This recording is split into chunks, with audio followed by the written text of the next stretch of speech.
Good evening, everyone. It's your boy Malik Washington back at it again with another episode of the BMB, second video for tonight. Today, ladies and gentlemen, we're going to dive right on into the topic, and this is going to be concerning not allowing political and or religious differences from severing your relationships or your ties to people that are very important to you or your life, right? And my reason for discussing this is because in today's time, in today's world, and in today's juncture, epic, we are currently in a time of derision, a time of enmity, a time where everyone is politically and religiously motivated or inclined to basically motivate or influence the world how they wish to perceive it and how they wish to envision it, right? Oftentimes we find that when we have these political or religious ideals or thoughts, we often either advise good things to people or we advise horrible things to people. And so what I often find, especially in the climate that we're in now, because everybody is more divided than ever, is that as we evolve in our information and our understanding of things and how we look at the world, well, we debase a lot of and sacrifice a lot of relationships that we have with people. Don't believe me? Take for an example when Black Lives Matter came into the situation. Now, I imagine for some viewers out there who are listening to this, many of you have family members who are advocates of Black Lives Matter. Am I wrong? If you do, then you know where I'm coming from, and you know how some people's minds are when it comes to this movement. When this movement arose, a lot of people who were advocates of that movement basically became hive-minded. A lot of people were just, everything that BLM disseminated, they propagated as like gospel. A lot of people who agreed to their notions or their radical beliefs, for the most part, anyone who did not necessarily believe or engage in their activities or their way of thinking, you were the enemy. You were against people of color. You were against any particular agenda that minorities had in mind when it came to succeeding in their, let's say, goals and trying to promote these victimized mentalities and constantly blaming everyone else except themselves for some of the things that are happening in today's world, right? Or in today's current climate. Now, even though for a good cause, BLM was established for the purpose of fighting against police brutality against unarmed Black men, it led to some repercussions as far as the Black community is concerned, because in spite of all these things that have transpired with the police, BLM did not help the Black community in any other way, shape, or form. Nonetheless, some of you are advocates of this group. And some of you have a tendency that when you get involved in these types of groups, you cut off everyone else around you, because if they think politically or religiously different than you do, well, for one, you shun others. And on top of that, you isolate yourself because you want to appear as if you are for your movement because everyone else is against you. So everyone else is the enemy. You're the person that's the ally, and no matter who stands against you, including your family members, you cut people off because they think differently than you. It's almost as if sometimes people get involved in these groups and they don't like to be challenged. So 9 times out of 10, in order to get rid of the food for thought from some people who might have different thoughts, different suggestions, different ideas or theories about what you believe in, you throw them away. It could be 10, 15, 20 years of good relationship, good rapport. And all of a sudden, you don't even matter anymore. I'm sorry, they don't matter anymore to you in your radical mind, because you're trying to accomplish something behind a group that honestly doesn't even give a damn about the very people that they're targeting. Nonetheless, that's what you're motivated by. And that's what's happened to the world today. Think about even going, if that's not enough for you, think about COVID-19, vaccinated versus unvaccinated. being 6 feet apart, not being 6 feet apart, wearing mask wearers and non-mask wearers, people who were able to transmit the virus that didn't take the vaccine versus people who were vaccinated and could still be transmissible to give people the COVID-19. Basically, we sabotaged ourselves based off of the CDC guidelines and what the government was promoting in order to further their agendas along when it came to public health and safety. And the thing is, when that happened, people were severing ties with one another. If you weren't vaccinated, you couldn't go to this party. If you weren't vaccinated, you couldn't get employed here. If you weren't vaccinated, you were killing other people's family members because apparently you didn't care about others, or you didn't care about your fellow neighbor because you didn't want to get injected with a shot that could potentially not just merely put you in the hospital, but it also had the potential to kill you. Everybody doesn't react the same. And so that's why eventually when people started noticing they were getting side effects, it was recommended by the CDC then to consult with your doctor before you take a vaccine, because you could potentially have other conditions, predisposed conditions that was unheard of prior to taking the vaccinations. So that came into fruition once they started noticing that those rarities were coming in. Nonetheless, one is too many, in my humble opinion, when you want to talk about rare. Nobody wants to be a statistic. Nonetheless, everyone was trying to be these moral superiors and trying to tell people what they should or shouldn't do because there was a public health crisis going on. There was a pandemic. And even though completely healthy people were healthy, we were still being told we needed to get these vaccines because because it's extremely imperative to not contract COVID-19 as a result. Yet, in spite of even getting the boosters, getting all these different things, you still got sick, no matter what. Vaccinations pretty much guaranteed you wouldn't be hospitalized. More so, if you were dealing with the conditions, you could manage through it. But it didn't guarantee you immunity from death, or even immunity from getting sick at all. Nonetheless, people were still taking it because in the name of public health and safety, that's why everybody did it. But because people were not wearing masks and not doing these things, everybody was pretty much people who were like, clean freaks, germaphobes, you name it.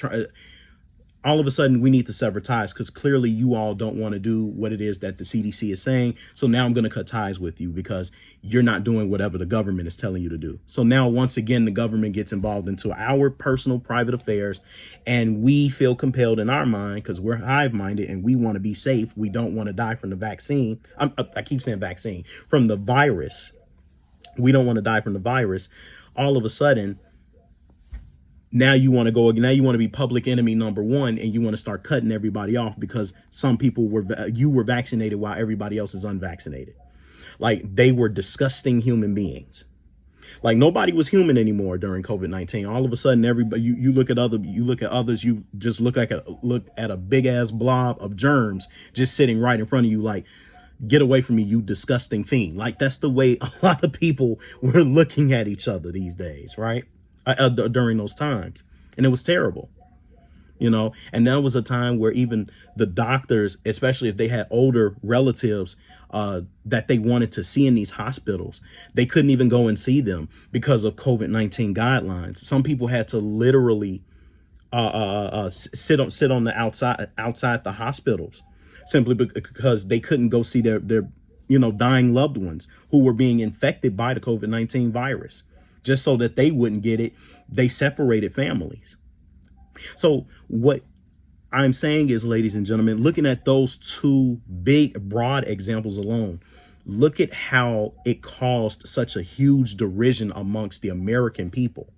We literally were going against one another simply because we all think differently and we all have our own choices to make, but mostly because some people wanted to impose their will on everyone, impose their will on how they felt about safety and public health, or about Black Lives Matter and its political motivations. We wanted to try to impose so much of what they had going on that we couldn't focus on the fact that, listen, at the end of the day, Even if I don't agree with the movement and I don't agree with your advocacy towards that group and what they do, listen, you're still family at the end of the day. And even if we cannot agree on this, we can agree on some things. And those are the things we should fall on so that it doesn't destroy our relationship. Just because you decide to be a Christian and I decide to be a Muslim, should that stop us from being brothers? If you are my brother, if you decide to be Republican and I decide to be a Democrat, should that stop us from being brothers? Because there are other things we can go into, and we don't have to necessarily get into our differences. Like the scripture says, can two men walk lest they agree? And so at the end of the day, if we cannot agree on some things, naturally, we're not going to walk that same path. But if we can talk about the things that actually matter to us, to both me and you, that we do agree upon, we can stick together. It's understandable if we have our differences and we want to part ways, but I don't believe that we should have to totally cut off certain people because I think differently than you do, or because I'm living in a certain bubble that you're trying to pop. And at the end of the day, I'm simply not going to allow it to be popped. Right. I want to grant you one last example. And that last example is going to be me. When I was a Christian, I had this close friend in high school. She was a sweet girl. I'm not going to say her name to put her out there, but we weren't close initially. And that was probably because we weren't in the same class together. But it just so happens around I think it was either sophomore or junior year, we both joined an after school club called Peer Ministry. And Peer Ministry, pretty much, it was a small little group that pretty much represented the more, I guess you could say, religious side of the school. I was going to a private Catholic school called Christ the King at that time. And so at that particular juncture in time, I was a Christian, right? I was a full-blown Christian. I wasn't a Baptist, but I was non-denominational. And so I can remember we used to do a lot of different events together. We even went on different retreats. I guess that's kind of something that Catholics typically do to get away from the world and separate themselves from time to time, just to enjoy the great outdoors, enjoy one another as human beings, and just, have conversations, chat about God, maybe reflect on life, talk about common problems. And me and her got really close. At that time, she wasn't really a Christian. She wasn't even a real believer back then. She had some sense of God, but she wasn't a part of any particular religious system, if that makes sense. Nonetheless, because of my activism within my religious belief, I was practically known around the school as a Bible, a strong Bible believer, strong-willed in God. A lot of people said I had the gift of gab. I was a good speaker.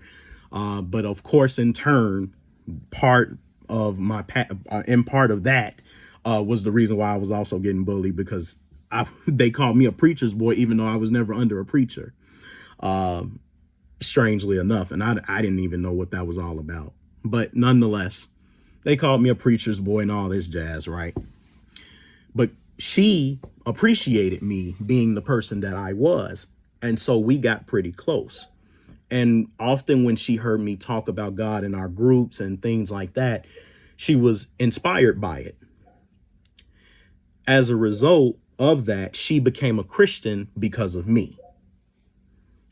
Matter of fact, she actually even told me that, you really moved me to look at God in a different light, in a different aspect. And so since then, she had been on a journey in her Christian path because of me. I would even wager in an argument that she liked me, right? And we could have been in a relationship together, but it never went that far. Because at some point, I ended up leaving the school due to an issue that was had, in which I'm not going to go into that story because it was ridiculous. Nonetheless, I left my senior year. So we never really got to hit it off. When I got to college, it was my sophomore year. Between the time that I left that school unto college, my entire idealisms about Christianity had changed. How I viewed it, how I perceived it, how I lived my life because of that religion completely changed. How I looked at humans, how I looked at this world, how I perceived God was evolving. I was looking at things from a more radical approach. And this is when I began to be introduced into the Hebrew Israelite influence, because eventually I was taught, I was granted some information by a relative. The relative gave me the information. I started studying it for myself, and I came to some similar conclusions to what he did in regards to the Israelites and whatnot. And that's when I started to influence myself into Hebrewism, if you will, right? Believing that I was a chosen one of Israel and all these different things. And I can remember one day she actually reached out to me, because I guess she was just snooping around on my Facebook page one day. And this is when I was going to by the name Malachi ben Yisrael. I remember I made a video, and it was something, it had to be a topic pertaining to women. And I don't know what I said or whatever. And the video might even still be up on my old page on Facebook if you go and research it. But at that time, I had very radical points of views about how I looked at black people, black women, that sort of thing. And so she privately DM'd me, and we were having a conversation about the video itself. And she told me, in so many words, to paraphrase our and shorten the conversation, she said, you know, I'm really disheartened by your change, because you've changed a lot. And I'm just surprised, because you really inspired me to be the Christian that I am today, to have loved God the way that I have for quite some time. She said, had it not been for you, I would have never gotten into God the way that I did. But now that I look at you now and I listen to a lot of your viewpoints, you've completely changed. And I'm saddened by what it is that you believe on a lot of these different aspects. She said, I just really don't know what to do anymore. And it makes me sad. I almost want to cry, because I felt so close to you. And some other things that she said. But I told her at the end of the day, I said at that particular dispensation of time that people change. It's not that I ever left. I'm still here. My knowledge and my understanding of things have evolved. Anytime I see the truth on something, I follow the truth, right? Or what I believe was true at that time. Whatever I try to be as objective as possible before I fall into any particular doctrine, because it's easy to fall into dogma, especially if it's hitting on your heartstrings, especially if it influences your emotions. And certain people know how to use those emotions against you.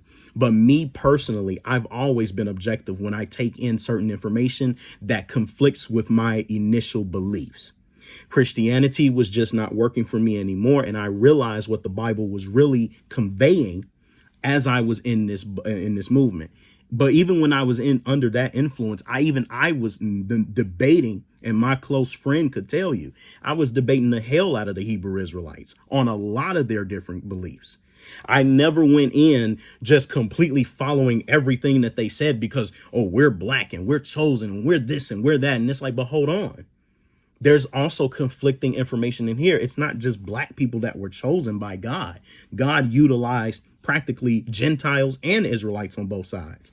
But nonetheless, you get these people that have this Afrocentric pro-black point of view that just makes everything all blackety black, black, black, that it's conflating with the message of the scriptures. You can argue all day long about the color, but we still have information in here that is objectively speaking about either all people or speaking about tribes specifically, not necessarily on their color. So what she never understood, that even in the midst of my change, I was still changing irregardless of who or what I was influenced by. I never let my belief system completely close me to a different understanding of things. Because if it conflicts with my own, I'm open to it. I'm open to say that I'm wrong about what I believe. I'm open to apologizing if I taught things that were untrue or were not right. That's the person that I've always been. Most people have always considered me to be a religious man, and at one point in time that I was. But I'll never forget when someone in high school, and he used to pick on me too, but he said something in particular, and he wasn't quite wrong in what he was saying.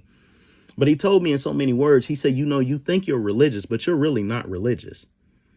And at that time, I was like, I am religious. I believe in God. He said, yeah, but you're not. You try to come across as somebody that thinks you're better than everybody. And I said, no, I don't think that I'm better than anybody at all. I follow a code of conduct that requires me to be better. It's not a matter of being better than you and everyone else. It's just trying to live a better life. And a lot of people who live in excuses, who live in their own filth, who always try to tell themselves that God is going to forgive them at every given turn and they don't have to change anything about them. I don't follow that type of mentality. And still to this day, I don't. Because if I am wrong about something, I'm wrong in the eyes of God. Bottom line. If I did something good in the eyes of God, then I did something good in the eyes of God. Fine. I'm not a judge of my own merits. At the end of the day, I follow a higher code. It's that simple. It doesn't make me better than you. It doesn't make me better than anyone else. And I'll be the main one to tell somebody I'm just human. I'm human. I'm nobody's mom or dad. I'm nobody's God. I give a message, a perspective. That simple. But he wasn't wrong. I am not religious over time. And I began to realize that I'm more of a spiritual person. I try to go down a path of personal relationship with the Father and work towards the goal of being in oneness with his will. It's that simple. But let people tell it. They think that they know you. Let the world try to judge you from their eyes. They think you're like them. But at the end of the day, you're trying to not be like them. And that's the entire point of the scriptures, is to be separate. Live amongst the carnal, but be ye separate from them. That's the idea of what holiness is, to be different. Not that you're not going to have a past, not that you're not going to screw up from time to time. Not that because you finally give in to God's will, that your sins are just completely blotted away. No, the flesh is still weak. The journey to be perfect, to achieve perfection or attain it, to attain complete wholeness in the Most High, is a journey. It's an ongoing journey. It doesn't stop because you finally baptize yourself in some water and you come right back up. That's not what this is. I'm sorry to get all preachy to you guys, but my point is, when she tried to say that I was changing and that she did not like that change, that wasn't her choice to make. That was my choice to make, that I wanted to finally change up what I was thinking. And even now, I constantly change up what I think about certain things because I come across new information. I research, I study, I look at different narratives and excerpts and books. I'm learning constantly every time. The more I learn, the more I realize I don't know. I don't know. Right. And that goes without saying. In life in general, you don't know what's in front of you. The more you do know, the knowledge is so vast, it's ridiculous. And not that you just go around believing everything that you hear and see, but man, your relationship with the Most High goes so much further when you just accept things as they are. And you accept things from a spiritual lens because you gain experience from all the things you went through. In order to understand what's up there, you got to understand what's down here first. And once you do that, you will realize this and this are mimicking each other. What's going on up there is transferring down here. And what they require of us, it's going to exude itself through people, through animals, through nature, you name it. Motion detected. I live my life through constant change. And however, in spite of the fact that I am changing, I am retaining my relationships with people who think differently than me. I don't care if you're a Hebrew Israelite. I don't care if you're a Christian. I don't care if you're a Muslim. I don't care if you're Sikh. I don't care whatever religious system you come from. I don't care if you're a Democrat or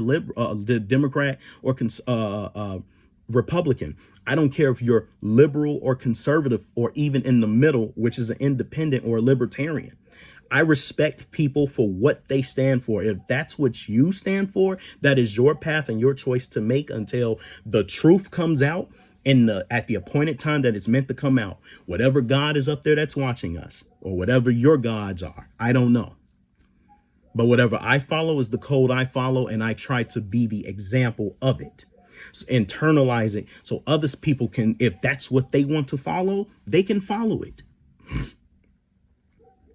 It's all about examples. And that's all I'm here to be, is an example. Whether if it's to be or not to be will be determined by my actions. And it's as simple as that. I don't believe that I didn't want to get rid of our friendship, which could have been a potential relationship. But she decided by her own prerogative that I was different and I was outgrowing her. And that's fine. I accepted it for what it was. It wasn't like I was going to keep her around. I'm not her slave. She's not mine. So but no matter what, I'm diplomatic.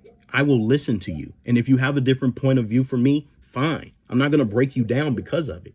But you got to make sense. You got to be logical. I'm not just going to sit here and listen to you just yammer on and you're not making any sense. I'm going to question. I'm going to challenge, just like you all would do the same for me. And I would expect no less.